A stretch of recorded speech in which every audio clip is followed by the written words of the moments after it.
I mean, when the CIA is saying it's so, when the Secretary of State is saying it's so, when the Secretary of Defense is saying it's so, how do you really challenge that? I mean, how do you find out?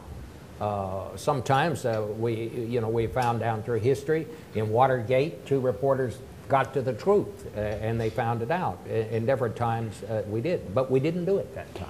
People will never know how difficult it is to get to the truth. And that's why I love whistleblowers. Mm-hmm. I mean, they really finally say, I mean, they have a moral line where they finally say, I have to tell the truth, and we have to, and they are heroes, in my opinion, heroines. But you can't, I mean, just get up in the middle of the night and say, I've had a vision here, and Colin Powell, what he's telling us is wrong. No, he put his credibility on the line. You have to have some sort of evidence to back that up. Now he says that it's a blot on his career, and he'll forever, it will be there. This is what happens to your reputation. Yeah. Helen, I know that you know that we lost our newspaper, the Seattle PI, here in Seattle last month. And I'm wondering about your feelings about the future of the written word. How are going to read your column? How worried are you about newspaper? I think it's a tragedy. Can you imagine having a cup of coffee in the morning without a newspaper? I think, no, but I mean, a newspaper engulfs you.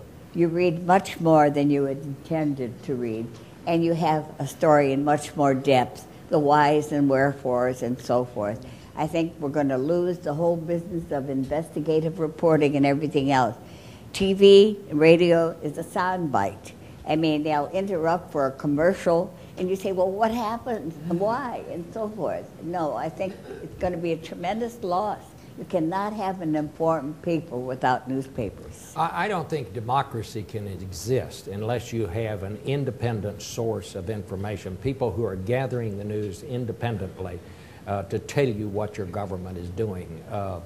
The difference in a totalitarian society and a democracy, in a totalitarian society, there's only one source of news, and that's the government.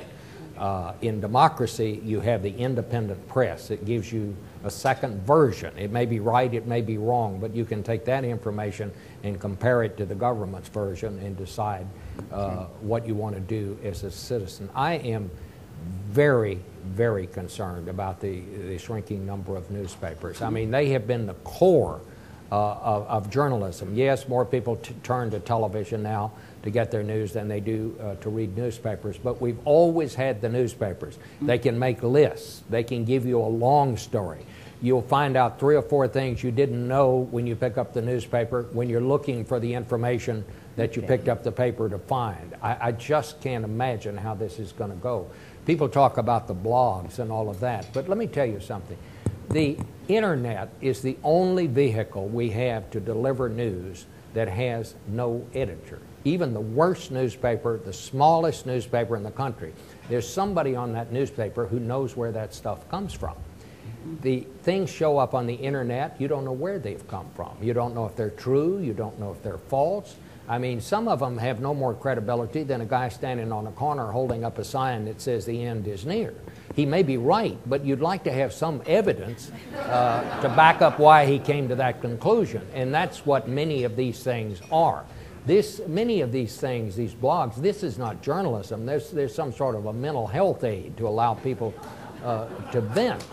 And that is not going to replace the job that newspapers do. I mean, I think we have, all of us in journalism especially, have a responsibility to call this to people's attention. I mean, to remind everyone what a central part of American life newspapers are. I mean, we don't want to, you know, sometime wake up and there are no more newspapers, and then we all say, gosh, we really needed those newspapers. We never realized. We all have to realize what they have done for America, and to remember that without an independent press, and the newspapers are a big part of it, you simply can't have democracy. Everyone with a laptop thinks they're journalists. There are no controls in any way. You can ruin lives and reputations just by throwing something out. Yeah, and that's it. You know, and that's why it's so important in the journalism schools now, to the people the graduates that are coming out of these journalism schools, we have to make sure they understand the standards that have served journalism so well, which basically is you don't publish or broadcast something unless you're absolutely convinced it's the truth.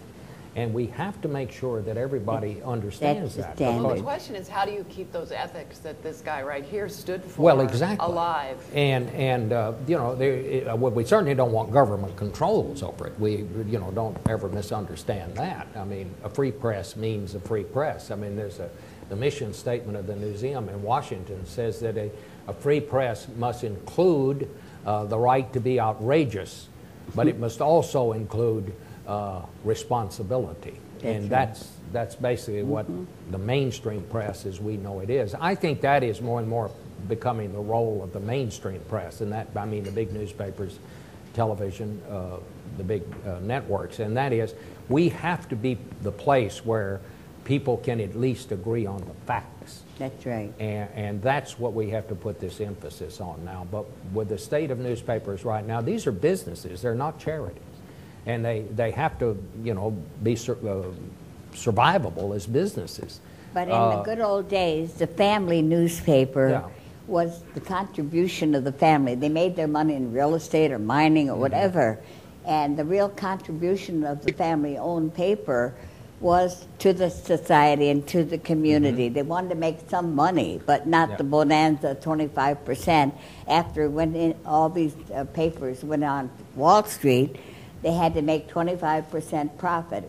It is the news business, it's true, but it was unheard of to make that kind of profit. That's right. I mean, the whole definition of what is a good business has changed in just the way you describe it. Well, we got to do everything we can. The bottom line here is to keep newspapers viable. The tweeting and twittering and all of that going on. I mean, does that... Oh, I think they're great, but I don't think it's journalism. I mean, you know, we're trying to build up our website at CBS, and we have started, I have a little web show now on Fridays, which is a lot like Face the Nation, but much more informal. And so when we did that, we opened a Facebook page for me and also a tweetering, whatever that is. And I have this when you find out, marvelous young assistant, and she immediately sent out an email to all her friends on Facebook, and suddenly I had 165 gorgeous young women on my Facebook page. You know, my wife said, "Now explain to me how all this works." And I said, "These are just people who have an interest in good journalism." But it's fun, and you know, and all that. I'll tell you but what it's not I'm journalism. worried about, though. It's a deviation. The definition of fascism is government and a business getting together.